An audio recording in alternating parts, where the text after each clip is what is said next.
Terminando aí a série, nos dias de Noé eram assim. E eu convido os irmãos a abrirem as suas Bíblias em Gênesis, capítulo 9, do versículo 11 ao 16. Gênesis, capítulo 9, de 11 a 16.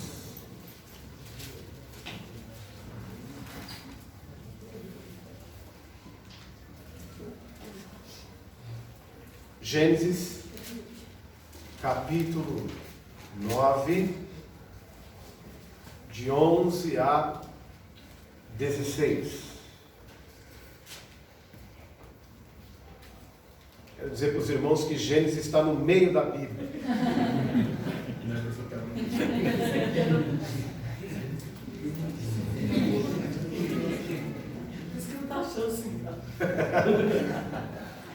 Está vendo, irmão? Por isso que alguns irmãos não estão achando, estão procurando no meio da Bíblia.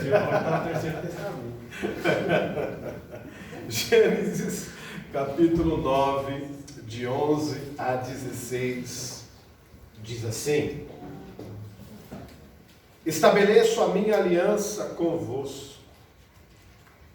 Não será mais destruída toda a carne por águas de dilúvio, nem mais haverá dilúvio para destruir a terra.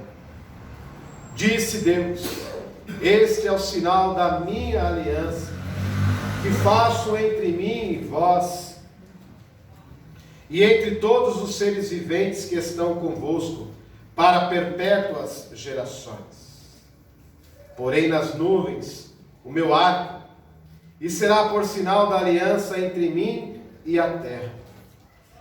Sucederá que, quando eu trouxer nuvens sobre a terra, e nelas aparecer o arco, então me lembrarei da minha aliança, firmada entre mim e vós, e todos os seres viventes de toda a carne, e as águas não mais se tornarão em dilúvio para destruir toda a carne. O arco estará nas nuvens. Vê-lo-ei e me lembrarei da aliança eterna entre Deus e todos os seres viventes de toda a carne que há sobre a terra. Pai querido, Pai amado, obrigado, Senhor, pela Tua palavra, Deus. Fala, Senhor, aos nossos corações, em nome de Jesus. Amém. A palavra de Deus diz, meus irmãos, logo no preâmbulo da história de Noé, que Noé era um homem íntegro. Essa palavra íntegro, no grego, ela mostra que Noé, ele era um homem completo. Quando a Bíblia diz que ele era um homem completo, certamente, meus irmãos, a Bíblia não está eximindo de Noé que ele não era alguém que não errava ou não tinha erros. Mas no que tange a pessoa de Noé, no que tange entre todas a população, digamos assim, de Israel, daquele lugar, Noé era um homem completo.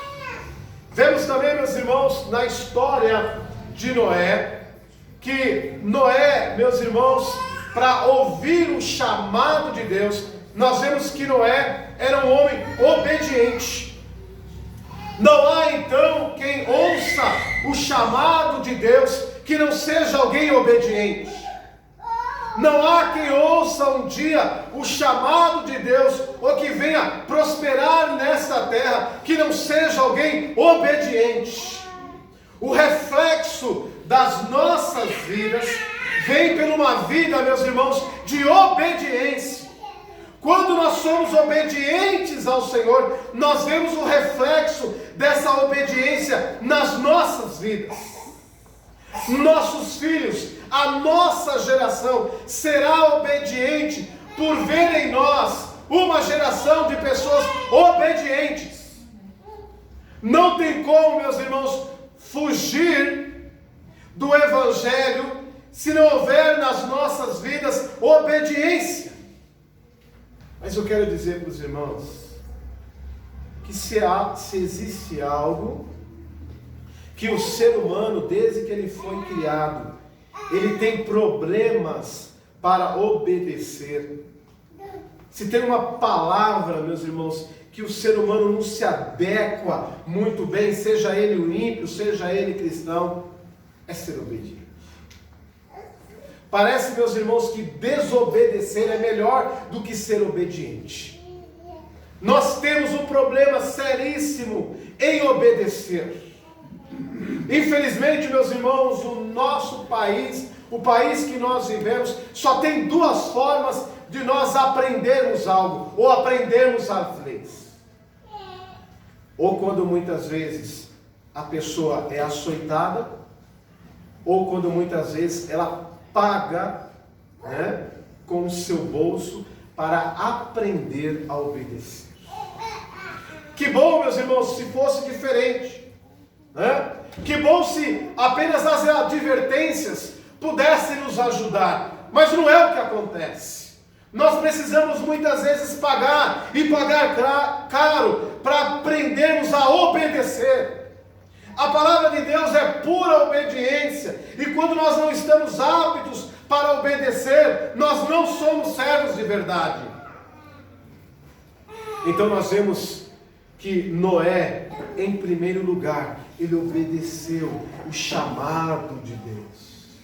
Não só o chamado de Deus, mas tudo aquilo que Deus tinha para ele, para que ele então executasse. Ele obedece ao Senhor, ele não questiona o Senhor em nenhum momento, mas ele obedece ao Senhor.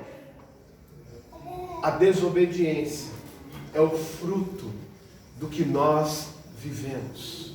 A desobediência é o fruto, muitas vezes, das nossas tristezas, das nossas dificuldades e de tantas situações inóspitas que acontecem nas nossas vidas.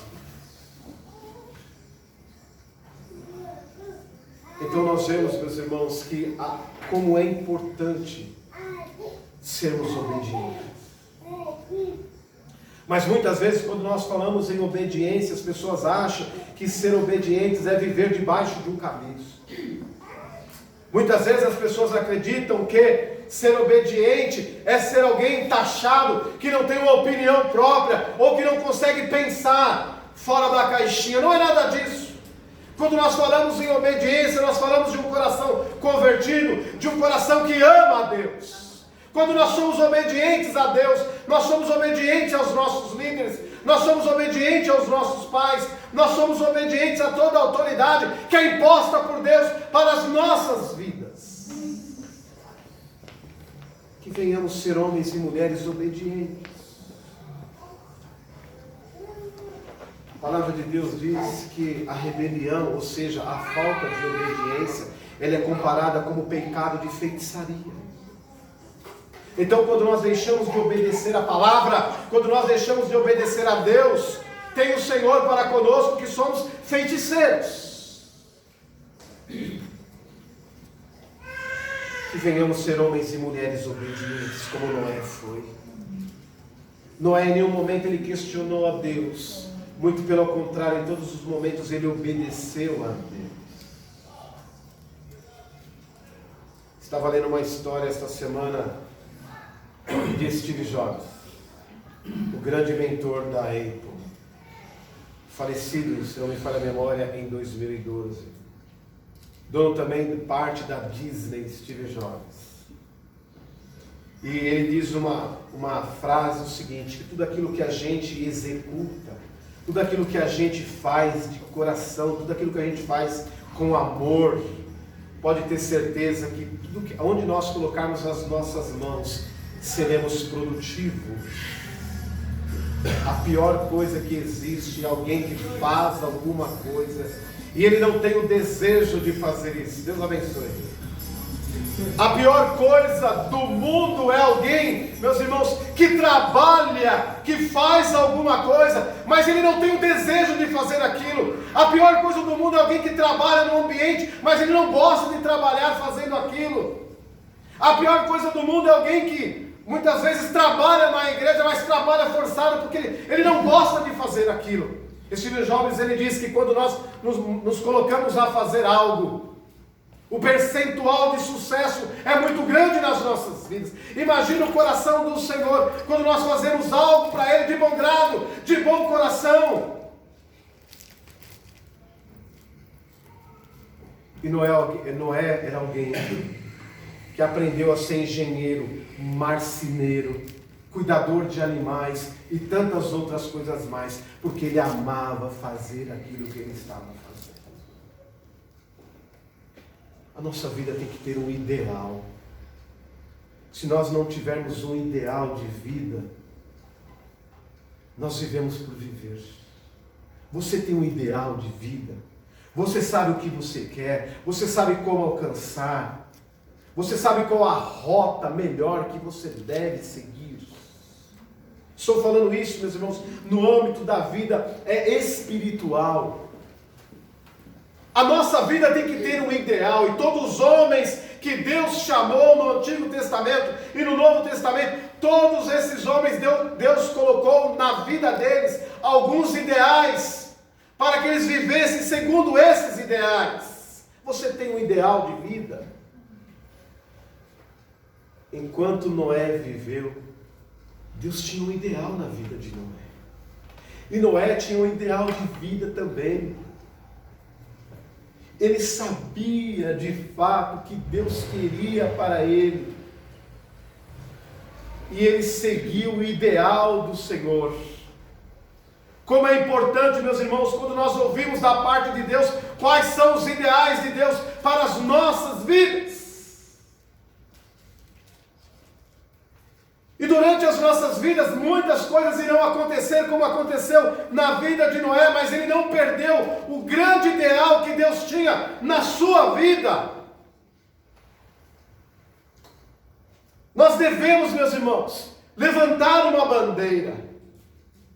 E com essa bandeira, nós devemos viver. Qual é a nossa bandeira? Qual é o nosso ideal? Nosso ideal é Jesus. A palavra do Senhor diz que o Senhor é a nossa bandeira, Jeová Nissi. O Senhor é a nossa bandeira, Ele é a nossa bandeira. Temos que ter ideais de vida. Precisamos ter, meus irmãos, um ideal de vida. O que eu quero para a minha vida? Já pensou um marido que não sabe como conduzir o seu lar, onde ele quer chegar, como alcançar, qual a rota melhor? Em todos os momentos Deus guiou o seu povo. O texto que nós vemos então Deus fazendo uma nova aliança com o seu povo. E aquela nova aliança, então, toda vez, meus irmãos, que o povo visse o arco, a Bíblia não diz o arco-íris. Sabe por que a Bíblia não diz o arco-íris? Porque Íris era uma deusa egípcia, que os egípcios então colocaram esse arco-íris, né, de forma que essa íris fosse adorada juntamente com os deuses egípcios. Então muitas vezes, né, aparece o arco, nós falamos, olha o arco-íris, né? O íris é uma deusa pagã. O arco, então, é o símbolo da aliança, da promessa de Deus, e isso estende a toda a descendência. E até hoje nós vemos, meus irmãos, esse propósito de Deus, essa aliança com Deus. E eu quero dizer para os irmãos nessa noite que quem tem aliança com Deus, Deus tem aliança com você. E no momento que você corta essa aliança com Deus, Deus também corta essa aliança com você. Que todos nós possamos ter aliança com Deus. Glória a Deus. Que nós possamos ver esse Deus não apenas no arco, mas como Ele se revela diante de nós.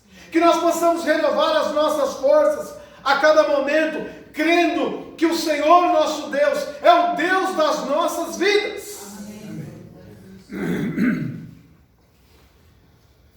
Nós, pastores, nós temos a nossa ética pastoral, né? Nós temos a nossa ética pastoral. Dificilmente os irmãos vão ver um padre falando do outro. Eu até quero entrar aqui numa historinha que é interessante, né? É uma historinha pequenininha, mas é interessante. Essa igreja aqui ela é dotada de bons pedreiros, viu? Nós temos aqui irmãos aqui que são excelentes profissionais. Mas existe a ética do médico e existe a ética do pedreiro, né? Como que é a ética dos médicos e a ética dos pedreiros? Se você for no médico, igual eu já fui, e o doutor passar um remédio para você, esse remédio você não se deu bem com ele, ou algum erro médico que você foi acometido, ou você está tomando um remédio e esse remédio está te fazendo mal, se você mostrar ele para outro médico, sabe o que o médico vai dizer? Mas esse remédio é tão bom, eu não sei por que isso está acontecendo com você, esse remédio é tão bom. Quando você dá um serviço, muitas vezes, não quero generalizar para um pedreiro, quando você fala para ele assim, olha, o outro foi embora, eu quero consertar, eu quero que você termine essa parede, sabe o que ele vai dizer? Quem foi que fez isso? Deus me livre, quem fez isso aqui? É assim ou não é? Chega lá no médico e fala assim, o outro amputou meu dedo, ele vai falar assim, puxa, mas seu dedo ficou tão bonito. O outro pedreiro fez uma parede maravilhosamente bem. Você chama o outro vai falar assim, meu Deus, vai cair isso daí, que coisa feia. Nós pastores, nós temos uma ética, meus irmãos, né? Nós temos uma ética. Existem falsos profetas? Existe. Existe sim, né? Mas a palavra de Deus diz que quem vai cuidar desses aí, o Senhor vai cuidar desses, né? A palavra de Deus diz o seguinte, meus irmãos, ai daquele que colocar a mão no meu ungido. O que é colocar a mão? É falar algo indevidamente, algo que você não saiba, algo que você não conhece, né? Os irmãos podem perceber que eu não sou fã, eu não gosto de falar de outras denominações, de outros apóstolos, pastores, seja lá o que for. E nós vemos, meus irmãos, que quando Deus ele chama Noé, ele começa aquela arca do começo ao fim, justamente para que não acontecesse isso. Para que quando ele parasse de fazer a arca, outro, meu Deus, mas está tudo errado, eu vou fazer da minha forma agora. Deus disse, você vai começar e você vai terminar. Nós somos muito orgulhosos. Nós achamos sempre que o outro é o melhor, que eu sou melhor do que o outro. Ah, porque eu fazeria assim, fazia desse jeito. Um dia eu trouxe um camarada com tanta alegria aí na construção. Que coisa linda, que coisa linda. Por que você não fez assim? Por que você não fez assim? Por que você fez desse jeito? Né? Nós somos assim, meus irmãos. Foi por isso que Noé começou a arca e terminou a arca. Porque se outro pegasse a arca na metade, ele ia querer desmanchar toda a arca para fazer do jeito dele. E Deus não chama orgulhosos. Deus chama homens de Deus. Outra coisa interessante, meus irmãos, na vida, eu estou fazendo aqui um compilado, outra coisa aqui na vida de Noé.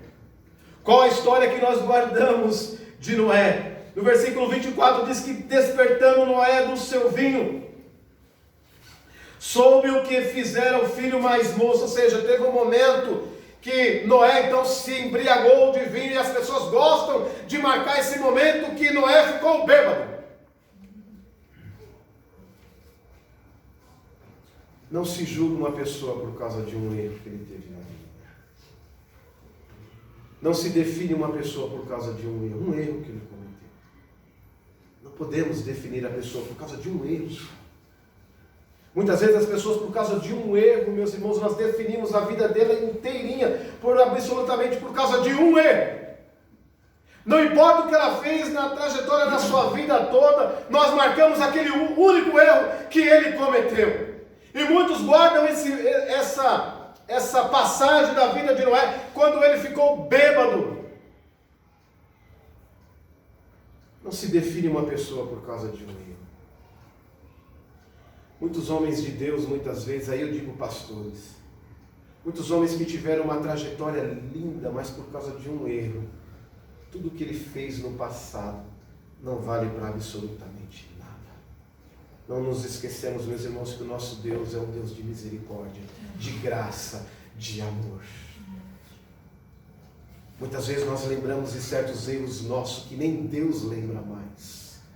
Davi certa vez disse: Senhor, eu prefiro ser cobrado pelo Senhor do que pelos homens, porque os homens são implacáveis, eles não deixam por barato, mas Deus, a sua essência é a misericórdia. A misericórdia está em Deus, a tal ponto que Davi disse assim: olha, eu não sei o que é maior, se é o amor de Deus ou se é a misericórdia dele, porque o nosso Deus, ele é imbuído de misericórdia. Nós vemos então, meus irmãos, na vida de Noé, um homem que tinha um ideal, um homem que tinha uma bandeira, um homem que de fato lutava por esse ideal, um homem que em qualquer momento sabia onde ele iria chegar e até que ponto ele ia ser marcado por gerações. Por isso você nunca diga: olha, eu não tenho capacidade, eu não tenho conhecimento, eu não vou conseguir fazer, porque quem nos capacita, quem nos dá conhecimento, quem nos ajuda é o nosso Deus. De mim mesmo eu não estaria aqui na frente, mas quem nos capacita, quem nos ajuda, quem nos molda é Deus. E nós muitas vezes não entendemos isso. Que nós venhamos investir nos nossos jovens, nos nossos adolescentes, nos adultos, e nos adultos mais agora, né? Agora não são mais idosos, é adultos mais. Que nós venhamos, meus irmãos, investir nos nossos adolescentes, nos nossos jovens. Hoje eu estava lendo um texto, e esse texto estava dizendo assim: melhor é um rei novo do que um rei velho. Mas com isso eu não estou dizendo, né, que uma pessoa idosa não serve para absolutamente nada. Muito pelo contrário. Eu sou alguém que afirmo que se não fossem os idosos da nossa igreja, nós não teríamos um templo daquele que nós estamos construindo. E não teríamos uma geração tão abençoada se não fossem os nossos irmãos que abriram o caminho para que nós chegássemos até aqui. Então Noé foi taxado de louco muitas vezes. Olha o sol, Noé, você é um louco, Noé. Mas ele tinha um ideal. Mas Noé, que coisa é essa, Noé? Esses animais, Noé, como é que você vai pegar esses animais? Os animais vieram até ele. Então muitas vezes nós não entendemos, meus irmãos, mas é o Senhor que prepara o nosso caminho. É o Senhor que guia as nossas veredas. É o Senhor que nos tira muitas vezes do lugar acomodado, do lugar cômodo, né? do estado muitas vezes acomodado que nós estamos, para que venhamos então vencer. Hoje eu estava pensando, meus irmãos, no estado de normalidade. O que é normal para você? Ser normal é alguém que está isento de problemas. O que é felicidade para você? É ser isento de dificuldades? Qual o padrão de normalidade que você tem, que eu tenho? E muitas vezes basta a nossa vida sair um pouco fora do rumo, que aparenta que nós perdemos, né, o controle, a normalidade da nossa vida parece que acabou. Mas Deus, ele nos leva muitas vezes para caminhos onde nós jamais imaginaríamos que iríamos passar. Mas por que Deus faz isso? Porque Ele conhece a nossa estrutura, Ele sabe quem nós somos. Quando Noé começa a construir aquela arca, ele sai do padrão de normalidade da vida dele. Tudo era muito normal, tudo era muito automático. E o Senhor quis mudar algumas peças na vida de Noé. O Senhor às vezes muda algumas peças nas nossas vidas. O Senhor muitas vezes tira algumas coisas de lugar. Mas isso é de propósito. Para que nós venhamos crescer espiritualmente falando. Para que venhamos buscar mais o Senhor. para que venhamos orar mais ao Senhor. Quando está muito bem na igreja, quando a igreja está indo de vento em popa, eu fico preocupado. Né? Quando está tudo muito bom, quando a vida está indo no marasmo, eu fico preocupado, meus irmãos. Jesus disse que Ele veio para os doentes, porque os sãos não precisam de médico. Jesus veio para os imperfeitos, como nós somos, porque os perfeitos não vão entrar na igreja.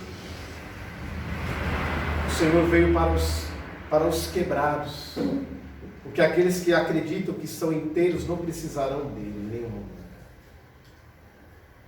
O Senhor veio para nós. Aqui é o lugar dos imperfeitos. Aqui é o lugar de pessoas que pecam, que erram. Porque o nosso padrão de personalidade, o nosso padrão de normalidade não está em nós, mas o nosso padrão é Jesus. É Ele que é o nosso padrão. Não vamos encontrar famílias perfeitas dentro da igreja, não. Muito pelo contrário, pessoas imperfeitas, pessoas que carecem da graça e da misericórdia do Senhor Jesus. Quando, meus irmãos, Noé gritava, arrependei-vos, a arca está aberta. Naquele momento ali, para entrar dentro da arca, o plano de Deus não era para pessoas perfeitas, não. Era para beberrões, drogados se tivesse, homossexuais se tivesse. O padrão que Deus naquele momento estava pedindo para que entrasse naquela arca, era pessoas imperfeitas, não era pessoas perfeitas, não. É tanto que entrou Noé e sua família, porque eles careciam da graça de Deus, entenderam o plano de Deus. Os perfeitos não quiseram entrar. No reino de Deus, mais é menos. No reino de Deus, os imperfeitos, os que se acham imperfeitos, são os perfeitos, porque necessitam de Deus. Aqui nessa noite tem um monte de imperfeito, como eu sou imperfeito, mas careço da glória de Deus. Todas as vezes que nós nos colocamos como imperfeitos, mais o Espírito Santo de Deus entra em nós, mais Ele nos usa para a sua honra e para a sua glória. Às vezes nós ouvimos uma crítica, né? Algumas vezes nós ouvimos algo que a gente pensa que não é e é, e a gente fica bravo e quer conversar e quer dar um jeito e quer expor. Se você é um imperfeito, você vai ficar sossegado. Agora, se você procura ser o perfeito, sou perfeito, você vai ter grandes problemas. A imperfeição faz parte de uma vida que busca ser perfeita. Porque uma vida perfeita diante do Senhor nós não vamos encontrar. Eu não posso ter, talvez, o pecado T, X, Y, mas antes de chegar ao Z, pode ter certeza que eu vou ter alguma coisa que não agrada a Deus. Que possamos buscar a perfeição, mas tendo a consciência que não somos perfeitos. Precisamos da misericórdia, precisamos da graça, precisamos de Deus. Noé poderia ter chegado e dito para Deus, Deus, olha, dia tal eu vou fechar a arca. Sabe por que ele não disse isso? Porque ele era imperfeito. Tal dia eu vou fechar a arca. Senhor, deixa eu buscar um colega meu ali, que aquele colega meu parece que ele é meio simpatizante com o Senhor. Não. Todas as coisas foram feitas conforme a vontade de Deus. Já disse algumas vezes nesse púlpito, meus irmãos, que a única maneira de nós entendermos os planos de Deus nas nossas vidas no sofrimento é quando de fato nós fazemos igual a Jó. O Senhor me deu, o Senhor tirou, bendito seja o nome do Senhor. Mas mesmo ele dizendo isso, até o capítulo 42 todinho, ele fica questionando a Deus, Senhor, mas por quê? O que foi que eu fiz? Aí no versículo 42 ele diz, bem sei que tudo pode. Não cabe a mim mais questionar. mas cabe a mim obedecer. Então é isso, meus irmãos, que Deus quer de nós nesta noite. É essa oração que eu gostaria de comungar com os irmãos nesta noite. Sejam obedientes. Ao Senhor, pastor, não. A mim cabe o respeito, como eu te respeito. Sejam obedientes ao Senhor. Sejam obedientes à palavra. Sejam obedientes a Deus. Que sejamos uma igreja que alegre o coração do nosso Deus. Que busquemos, meus irmãos, essa obediência. No abecedário de Deus, a primeira letra não é a letra A, mas no abecedário de Deus, a primeira letra é a O, de obediência.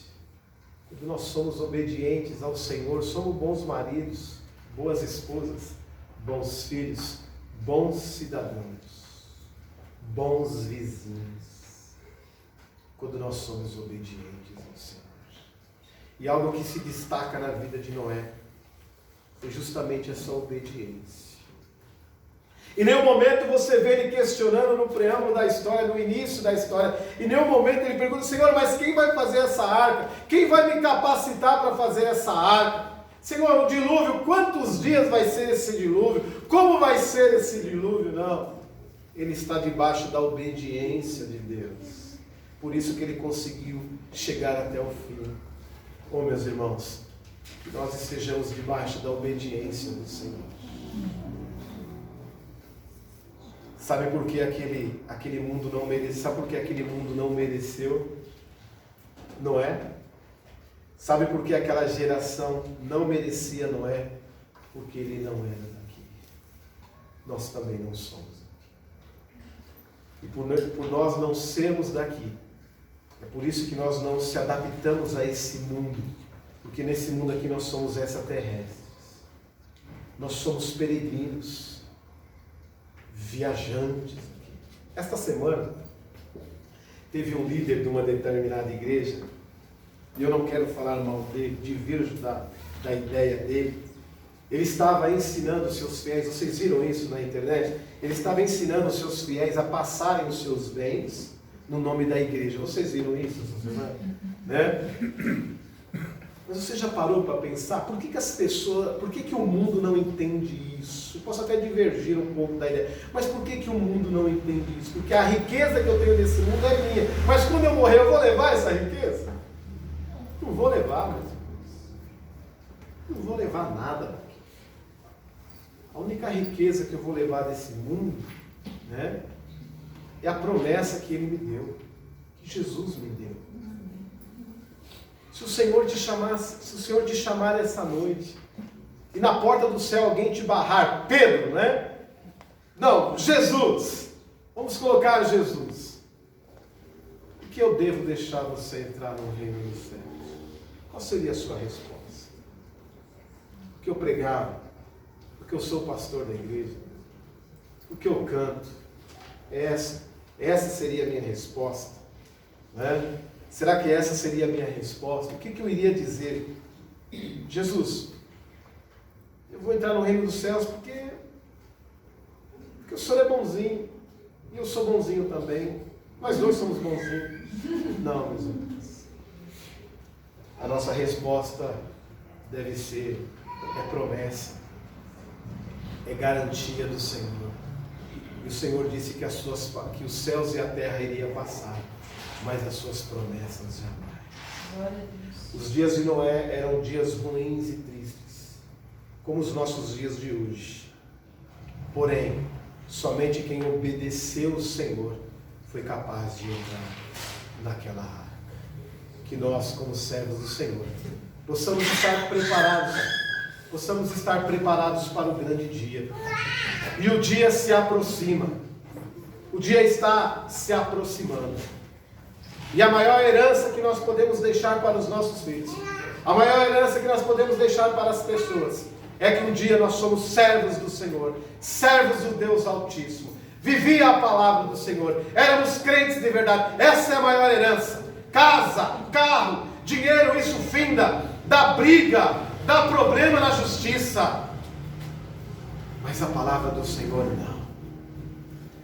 A palavra do Senhor nos traz paz, enriquece as nossas almas e nos dá uma vida eterna nos céus. Que nós possamos aprender nesta noite que um erro que eu vier cometer, que você jamais possa concluir, que você possa em algum momento, colocar toda a minha integridade no lixo por causa de uma atitude do seu irmão, que você não venha escandalizar, que você jamais venha se escandalizar a ponto, de colocar toda a sua vida em xeque por causa de uma atitude. Não nos define. Eu fiz questão de falar isso na vida de Noé. Os últimos versículos, onde Noé pisou na bola, não define quem era Noé. Um erro meu não me define. Um erro seu não vai te definir. Que Deus possa abençoar as nossas vidas. E que diante de toda a situação, que você possa dizer: Senhor, eu não sou daqui, mas eu sou do Senhor. Feche nesses momentos os seus olhos. Pai querido, Pai amado, obrigado, Senhor, por esta série de mensagens que me ensina que ser obediente é a melhor escolha que eu posso fazer. Que ser obediente é a maior bênção que eu posso ter na minha vida. Tua palavra também me ensina nesta noite, Senhor, que um erro não pode definir quem eu sou. Um erro não pode definir quem meu irmão é. Que tenhamos, ó Deus, os nossos corações em misericórdia, em amor e em graça. Que a cada dia nós possamos nos fortalecer no Senhor. E que o Senhor possa falar, ó Pai, aos nossos corações, enquanto estivermos aqui neste mundo. Em nome de Jesus. Amém. Ministério de novo.